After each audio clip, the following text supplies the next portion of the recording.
I don't remember a church my dad ever pastored at that he didn't have a girlfriend.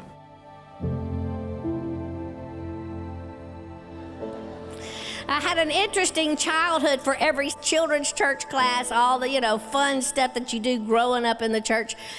I probably had just as many that were not very funny. When what goes on behind closed doors is always a little bit different than what everybody else knows. My father was a pastor, and he was a great preacher, but he was a terrible husband. And he was charismatic, and people loved him, but a horrible father. I don't remember a church my dad ever pastored at that he didn't have a girlfriend. I remember going to the church one night to tell him that supper's ready, and there he was on the couch with a young woman. He jumps up, and I could hear the swoosh of his belt being pulled out of his pants. And so I headed to the back door as fast as I could, but he caught me, and he gave me a bad beating because I didn't knock.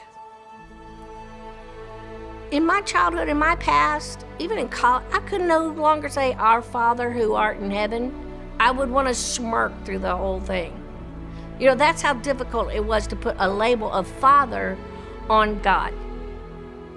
The man I saw in the pulpit, the man that was loved by everybody, I wanted that daddy all the time.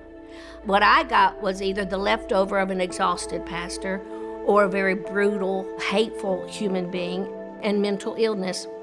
My father was diagnosed manic depressive, borderline schizophrenic. By the time I turned about 15 or 16, my goal was to just leave home as soon as I could.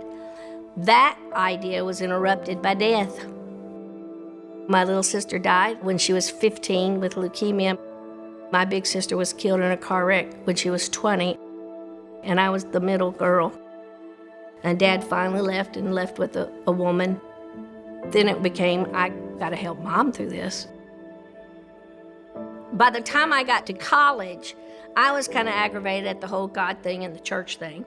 I was certainly angry at my father, to say the least, if not just loathed him. And I think I was very frustrated at my mother for being so weak. So what did I do? I rose up to go, I'm not going to be a weak woman. I'm going to be powerful, and I will control these men. If there's a boy interested in me, I will control the situation before he can. And a lot of that control came through giving your body away. He won't hurt me. I have the upper hand. Truth of the matter is, I got hurt a lot. So I was filled with not only hurt and frustration, I was filled with shame.